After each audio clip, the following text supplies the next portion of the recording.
Rokok, siapa yang tidak mengenal benda yang satu ini?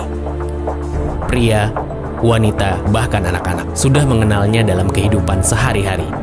Apalagi di Indonesia, rokok mudah ditemukan di mana-mana dengan harga yang relatif murah dan bisa dinikmati hampir di semua tempat. Di Indonesia, regulasi tentang rokok ini masih sangat longgar sehingga konsumsinya terus meningkat. Regulasinya tidak mengikat secara tegas, baik itu di bidang produksi maupun ketentuan konsumsi rokok itu sendiri. Indonesia menjadi lahan yang sangat nyaman bagi industri rokok. Produksi rokok meningkat pesat dari 270 miliar batang pada tahun 2010 menjadi 302 miliar batang pada tahun 2012, naik 32 miliar dalam 2 tahun. Kondisi ini membuat keuntungan industri ini melimpah ruah dan mengundang industri luar negeri untuk datang menikmati manisnya pasar rokok di Indonesia. Penelitian Lembaga Demografi UI dan Southeast Asia Tobacco Control Alliance atau SEATCA tentang survei harga rokok tahun 2010 sebagai analisis awal mengenai harga rokok dari berbagai merek dan golongan menunjukkan bahwa harga jual rokok per batang masih relatif murah. Pada tahun 2014, LDFEUI kembali melakukan penelitian berupa survei harga rokok untuk merek internasional dan nasional. Rata-rata harga eceran rokok merek internasional adalah 1.000 sampai dengan 1.036 rupiah per batang dan rata-rata harga eceran merek nasional adalah 961 sampai 1.399 rupiah per batang. Penelitian ini merekomendasikan agar cukai dinaikkan hingga tingkat maksimum 57% agar dapat mengurangi keterjangkauan harga rokok. Cukai rokok sebenarnya bisa dinaikkan lebih tinggi, karena dengan harga saat ini, konsumen masih mampu membeli rokok. Hal tersebut bisa dilihat dari peningkatan prevalensi perokok di Indonesia. Penduduk usia 15 tahun ke atas yang merokok pada tahun 1995 sebesar 27%, di mana laki-laki sebesar 53% dan perempuan 1,7%. Angka ini melonjak drastis. Pada tahun 2013 menjadi 36,3%, di mana 65% untuk laki-laki dan 2,1% untuk perempuan.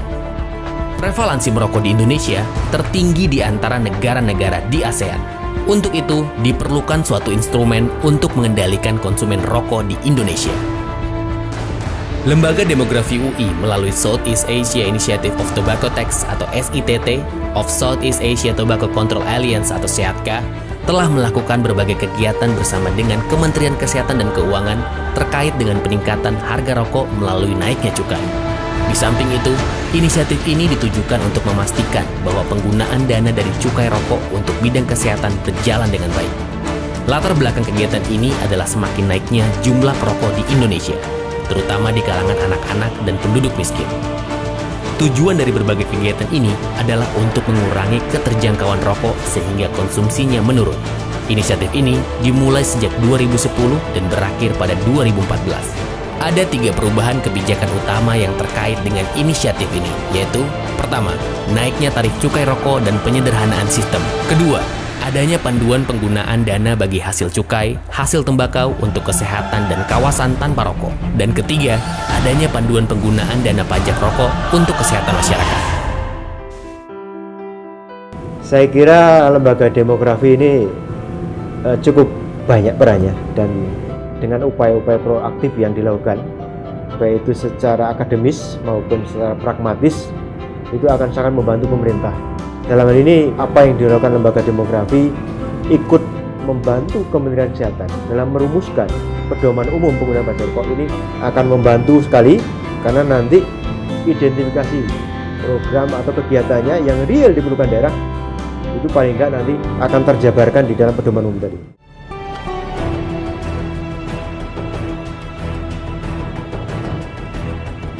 Pajak rokok merupakan pungutan atas cukai rokok yang dipungut oleh pemerintah sebagai salah satu jenis pajak daerah berdasarkan Undang-Undang Nomor 28 Tahun 2009 tentang pajak daerah dan retribusi daerah.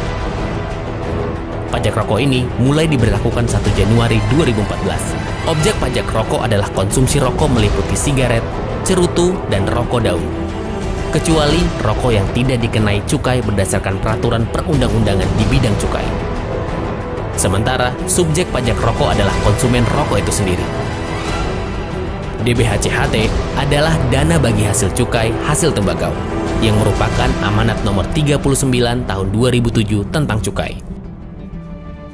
Kalau kita bicara mengenai kebijakan cukai hasil tembakau, perspektif yang harus dilihat ini sangat luas. Kita tidak hanya bicara ansih pada hasil tembakau, tapi juga tadi ada aspek tenaga kerja, kemudian ada aspek juga penerimaan negara selain kesehatan ya. Tantangannya adalah bagaimana kita membuat suatu kebijakan yang bisa memberikan satu keseimbangan. Nah, ini sulit ya, karena ada satu sisi yang sangat pro kepada kesehatan, ya tentunya dia ingin tarif cukai yang setinggi-tingginya. Melalui advokasi dan kerjasama yang kontinu, Lembaga Demografi UI sebagai pionir dalam bidang ekonomi tembakau berupaya mempertemukan Kementerian Keuangan dan Kementerian Kesehatan untuk menghasilkan panduan umum penggunaan DBHCHT yang diresmikan pada bulan November 2012. Untuk menjamin sustainability atau keberlangsungan pembuatan panduan umum ini, pembuatan panduan umum diselenggarakan sepenuhnya oleh Kementerian Kesehatan. Kita Kementerian Kesehatan bersama dengan lintas kementerian, Kementerian Dalam Negeri, Kementerian Keuangan, dan juga bekerja sama dengan LDUI ya dalam hal ini untuk membuat suatu panduan umum untuk penggunaan dana pajak rokok ini. Harapannya adalah agar ketika dana pajak rokok itu bergulir di daerah, teman-teman di provinsi maupun di kabupaten bisa memanfaatkan dana ini khususnya bidang kesehatan secara tepat guna dan tepat sasaran begitu.